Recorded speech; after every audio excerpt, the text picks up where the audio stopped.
Hello बच्चों, आज यहाँ हम निपुण भारत अंकुर अभ्यास पुस्तिका जो कि सत्र 2026-27 की नई वाली बुक है में कक्षा तीसरी के पर्यावरण विषय का सप्ताह 2 हल करने वाले हैं। बच्चों, तो आप लोग तैयार हो? चलो करते हैं।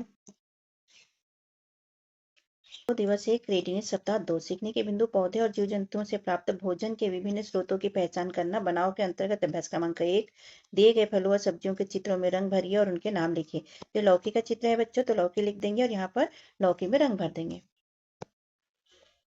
ये भिंडी का चित्र है तो भिंडी यहाँ पर लिख देंगे और इसमें हरा कलर भर देंगे। ये आम का चित्र है तो आम में रंग भर दीजिए बच्चों, आम लिख दीजिए, यहाँ अंगूर लिख दीजिए और अंगूर में हरा रंग भर दीजिए। चर्चा करो लिखो के अंतर्गत अभ्यास क्रमांक 2 प्रश्न पहला, दिए गए चित्रों को देखकर निम्नलिखित प्रश्न के उत्तर लिखिए। प्रश्न पहला, चित्रों में आपको क्या क्या दिखाई दे रहा है? तो हमने लिख दिया केला, आलू, गाजर, पालक, दूध और मछली। दूसरा प्रश्न, पेड़ पौधे और जीव जंतुओं से कौन कौन सी वस्तुएं प्राप्त होती है? चित्रों में से छांट कर लिखिए। तो यहाँ पर पेड़ पौधों से प्राप्त वस्तुओं के नाम लिख लेंगे, केला, आलू, गाजर, पालक, ये पेड़ पौधे से प्राप्त होते हैं। जीव जंतुओं से दूध और मछली प्राप्त होती है। पता करो में अभ्यास क्रमांक 3 है, चित्रों में दिखाए गए भोज्य पदार्थ किससे प्राप्त होते हैं? इसको सही मिलान कीजिए। तो ये रोटी है बच्चों, तो गेहूं से प्राप्त होती है। ये धान से प्राप्त होता है चावल, अंडा मुर्गी से प्राप्त होता है और दूध गाय से प्राप्त होता है। दिवस 2 है, सीखने के बिंदु है, विभिन्न प्रकार के भोज्य पदार्थ एवं उनके महत्व को जानना। करो के अंतर्गत अभ्यास क्रमांक 1 है, वर्ग पहली में से खाने की कोई 5 वस्तुओं को ढूंढकर चित्र के नीचे उनका नाम लिखिए। तो ये वर्ग पहली है बच्चों, हमने छाटे बैंगन, केला, मछली, आम, सेब और गन्ना, इस तरह से लिख भी लेंगे। के अंतर्गत अभ्यास क्रमांक 2 है, नीचे दिए गए भोज्य पदार्थ के समूह से हमें क्या लाभ होता है? चित्र देखकर मिलान कीजिए। तो सेब, आम और गाजर से हमें बीमारियों से बचाते हैं। रोटी, पराठे और आलू हमें ताकत देते हैं। मछली, अंडा और दूध हमारे शरीर का विकास करते हैं। पता करो में अभ्यास क्रमांक 3 है, दादा दादी या नाना नानी से पूछ कर पता कीजिए बच्चे, जवान, वृद्धजन क्या क्या खा सकते हैं और क्या क्या नहीं खा सकते। तो यहाँ बच्चे दिए हैं छोटा, तो क्या क्या खा सकते हैं? तो दूध, दाल का पानी आदि खा सकते हैं। और क्या नहीं खा सकते? तो रोटी और तीखा खाना नहीं खा सकते। जवान लोग क्या खा सकते हैं? तो सब्जी रोटी खा सकते हैं, दाल चावल खा सकते हैं। अस्वस्थ भोजन और नापसंद खाना ये नहीं खाते। वृद्धजन हल्का भोजन करते हैं, फल, दूध, दलिया खा सकते हैं। कठोर, तैलीय, मसालेदार भोजन नहीं खा सकते। लिखो में अभ्यास क्रमांक 4 है, आपके घर में बनने वाली 3 भोज्य पदार्थों के नाम लिखिए जो आपको भोजन में बहुत पसंद है और जो आपको भोजन में बिल्कुल भी पसंद नहीं है। तो आपको जो पसंद है उसके नाम यहाँ लिख देना, जो नहीं पसंद है उसके नाम यहाँ लिख देना। हमने लिखा है हलवा, दाल, चावल, और यहाँ करेला, कद्दू और तोरई हमें पसंद नहीं है। दिवस 3 है, सीखने के बिंदु है, पानी के विभिन्न स्रोतों एवं उनके उपयोग के बारे में जानना। चर्चा करो में अभ्यास क्रमांक 1 है, नीचे दी गई कविता को हाव भाव के साथ दोहराए एवं चर्चा कीजिए। तो यहाँ कविता पढ़ लेते हैं। प्यास लगे तो पिए पानी, नहाने धोने में भी पानी, पौधों में हम डाले पानी, पशु पक्षी मांगे पानी, बिन पानी हम जी न पाए, फिर पानी क्यों व्यर्थ बहाए। तो यहाँ चित्र देखिए बच्चों, पानी को व्यर्थ नहीं बहाना चाहिए, जितनी जरूरत है उतने ही पानी का उपयोग करना चाहिए। सोचो में अभ्यास क्रमांक 2 है, आप पानी का उपयोग कौन कौन से कामों में करते हैं? चित्र देखकर दिए गए स्थान में लिखें। तो यहाँ बच्ची क्या कर रही है? हाथ धो रही है। यहाँ क्या कर रही है? पानी पी रही है। यहाँ बच्चे पानी में खेल रहे हैं। ये ब्रश कर रहा है, पानी से मुंह धोएगा। और ये नहा रहा है। यहाँ पर सब्जी धो रहे हैं, यहाँ कपड़े धो रहे हैं और यहाँ पर पौधों पर पानी डाला जा रहा है। बताओ के अंतर्गत अभ्यास क्रमांक 3, नीचे दिए चित्रों को पहचान कर पानी के स्रोतों के नाम लिखें। ये बारिश का पानी है, ये कुआं है, ये तालाब है, ये हैंडपंप से पानी मिलता है, ये नल से पानी आता है और ये नदी है। तो ये पानी के स्रोत हो गए। लिखो में अभ्यास क्रमांक 4, आपके घर में पानी कहाँ से लाया जाता है? इसका उपयोग आप कौन कौन से कामों में करते हैं? लिखिए।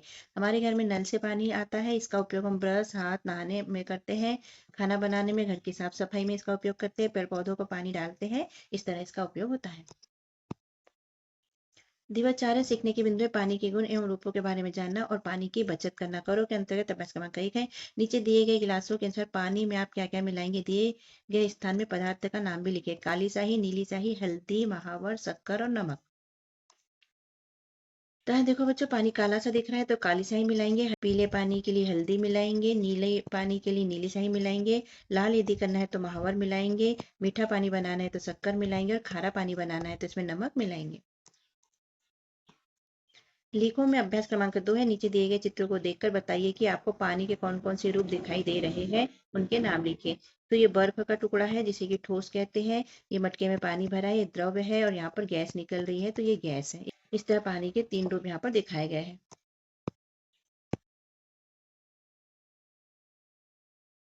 बनाओ के अंतर्गत अभ्यास क्रमांक 3 चित्र में किस बारे में नारा लिखा गया है, सही विकल्प पर सही का निशान लगाइए। तो ये चित्र देखिए बच्चों, पानी की बूंद दिखाई गई है, यहाँ पर लिखा है जल है अनमोल, इसका नहीं कोई मोल। तो हमें पानी की बचत, पेड़ बचाओ और हाथ धुलाई, तो ये पानी की बचत की बात कही गई है। पता करो में अभ्यास क्रमांक 4 है, किसी काम के बाद बचे हुए पानी का दूसरे बार उपयोग किस प्रकार कर सकते हैं, पता करके लिखिए। पानी का उपयोग और बचे पानी का दूसरी बार उपयोग। फल सब्जी धोने के पानी को हम पौधों पर डाल सकते हैं।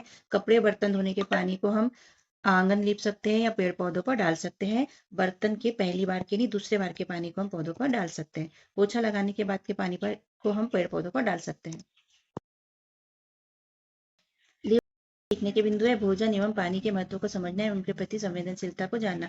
करो के अंतर्गत अभ्यास क्रमांक बने दिए गए शब्दों में रिक्त स्थान को भरिए। अनमोल, पानी, भोजन और बचाना। पहला, हमें जीवित रहने के लिए हवा, खालिस्तान और खालिस्तान की आवश्यकता होती है, तो हवा, पानी और भोजन की आवश्यकता होती है। दूसरा, पानी खालिस्तान है, इसे खालिस्तान चाहिए, तो पानी अनमोल है, इसे बचाना चाहिए। सोचो में अभ्यास 2 है, यहाँ नल दिया गया है, इसके नीचे ये बर्तन है लेकिन ये भर के पानी बह रहा है। प्रश्न पहला, दिए गए चित्र में आपको क्या दिखाई दे रहा है? दिए गए चित्र में नल से पानी बह रहा है, बर्तन भर गया है। दूसरे में, ऐसी स्थिति में आप क्या करेंगे? ऐसी स्थिति में हम नल को पूरी तरह से बंद कर देंगे। तीसरा, पानी को बचाने के लिए आप कौन कौन से उपाय करेंगे? ब्रश, नहाते समय नल पूरी समय खुला नहीं रखेंगे, वर्षा जल संचयन करेंगे, बचे पानी को पौधों पर डालेंगे। इस तरह हम पानी की बचत करेंगे। बताओ में अभ्यास क्रमांक 4 है, घर में बचे हुए भोजन को खराब होने से बचाने के लिए आप क्या क्या उपाय करेंगे? दिए गए वाक्य में सही या गलत का निशान लगाइए। पहला, भोजन को ढक कर रखना चाहिए, सही है। भोजन को फेंक देना चाहिए, गलत बात है। बचा हुआ भोजन गरीब और जरूरतमंद लोगों को दे देना चाहिए, सही है। भोजन को फ्रिज में रखना चाहिए, सही है। बनाव के अंतर्गत अभ्यास क्रमांक 5 है, नीचे दिए गए भोज्य पदार्थों में से जिन भोज्य पदार्थों को आप खाते हैं उन पर सही का निशान लगाइए, जिन पदार्थों को आप नहीं खाते उन पर गलत का निशान लगाइए। तो ये भोज्य पदार्थों में से आप जो खाते बच्चों उस पर सही का निशान और जो नहीं खाते उस पर गलत का निशान लगाइए। जैसे कि हम यहाँ पर करेला, गिलकी, मछली और घास नहीं खाते, मांस भी नहीं खाते, तो हमने गलत का निशान लगा दिया है। बाकी पे हमने सही का निशान लगाइए, आप अपने अनुसार लगा सकते हैं। दिवस 6 है, पुनर्भरण है, लिखो के अंतर्गत अभ्यास क्रमांक 1 है, मध्याह्न भोजन में आज आपने क्या क्या खाया? तो जिस दिन आपने ये लिखा उस दिन आपने क्या क्या खाया? जैसे हमने लिखा है पुलाव, कढ़ी और पकौड़े। बनाओ में अभ्यास क्रमांक 2 है, चावल से बनने वाली भोज्य पदार्थों के नाम लिखे। तो चावल से पापड़ बनता है, खीर बनती है, पकौड़े बनते हैं और पुलाव भी बनता है। बनाओ में अभ्यास क्रमांक 3 है, दिए गए चित्रों को देखकर छाता, बूंदे, बादल, गुड़िया, नानी, वर्षा आदि शब्दों को मिलाकर कविता या वाक्य बनाइए। तो हमने यहाँ कविता बनाई है। तो यहाँ चित्र देखिए बच्चों, इसमें बारिश दिखाई गई है और बच्चा छाता लेके खड़ा है, तो हम लिख देंगे कविता में, बादल बूंद बरसाता है, नानी को हंसाता है, छाता लेकर गुड़िया दौड़ी वर्षा में धूम मचाई।